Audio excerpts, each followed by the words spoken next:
Bonjour à tous et bienvenue sur Grand Lille TV en ce vendredi 14 août.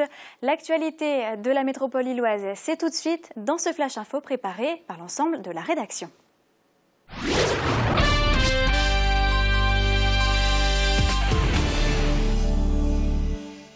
Un échange entre écologistes britanniques, le Green Party, et français, Europe Écologie Les Verts, a eu lieu ce mercredi à Calais afin de trouver un plan d'urgence européen face aux conditions de vie des réfugiés. On rappelle que depuis le mois de juin, 12 migrants ont trouvé la mort en tentant de rallier l'Angleterre.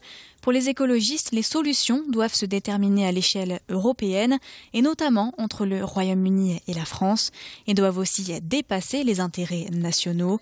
Selon eux, les dépenses engagées pour la sécurisation du port de Calais et du tunnel sous la Manche ne constituent pas de solution viable. À titre d'exemple, les deux parties proposent l'ouverture d'un centre d'hébergement équipé de sanitaires adéquats.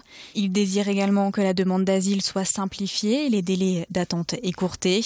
Nos journalistes Sophie Laden et Clémence Rollin sont allés à la rencontre de Majdou Linsbaï, vice-présidente du Conseil régional Nord-Pas-de-Calais, et de Shara Rally, députée du Green Party d'Angleterre et du Pays de Galles. On les écoute. Lorsque vous avez des Syriens qui ont fui la guerre, qui se retrouvent ici dans les jungles et qui souhaitent simplement rejoindre leur famille et qu'on les en empêche et qu'on ne mette pas en place des voies légales, des visas, des moyens légaux pour qu'ils puissent accéder en Angleterre, c'est parfaitement scandaleux, c'est même inhumain. C'est pour ça que nous avons, nous, toujours soutenu à la fois les associations, à la fois les solutions qui visaient à rendre plus digne l'accueil sur notre territoire, et nous continuerons à le faire, mais ce qu'il faut aujourd'hui, maintenant, parce que la situation est intenable, c'est vraiment prendre le problème à bras le corps et permettre par des voies légales que les migrants, les réfugiés puissent se rendre dans le pays où ils souhaitent aller et qu'ils puissent demander l'asile, comme le prévoient normalement, évidemment, tous les engagements internationaux que nous avons pris depuis de nombreuses années.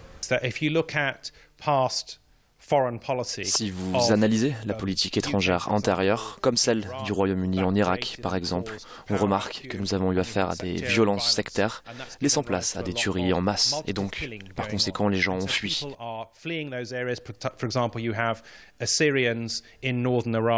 Par exemple, les Syriens du nord de l'Irak se sentent fortement persécutés.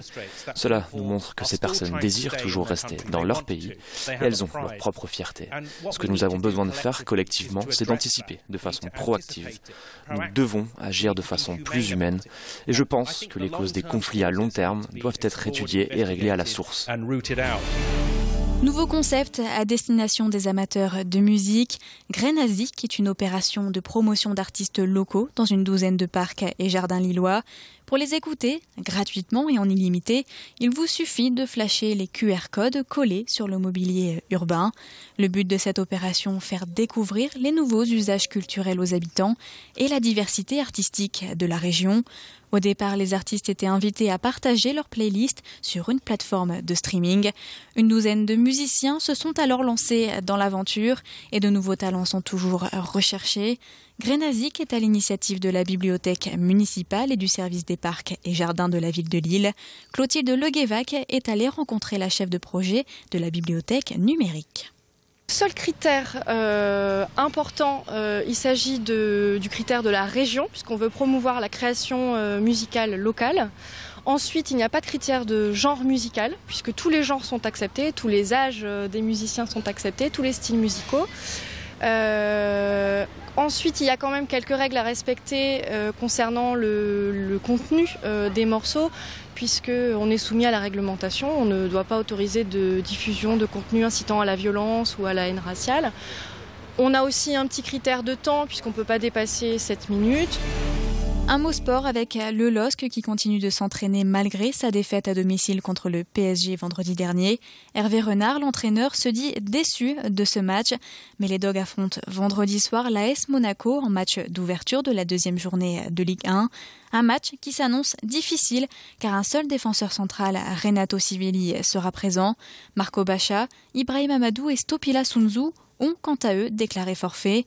Notre journaliste Clémence Rollin a rencontré Hervé Renard qui nous parle des améliorations à apporter pour les prochains matchs. Il faut beaucoup plus de solidarité défensivement. Il faut se dire qu'il faut d'abord bien défendre pour pouvoir jouer des coups offensifs, mais on ne peut pas faire l'inverse. Donc il faut faire preuve d'intelligence, il faut faire preuve de rigueur. Et puis après, on est à la merci d'exploits individuels parce que ces équipes possèdent des joueurs hors normes. Donc voilà, mais ça, c'est autre chose.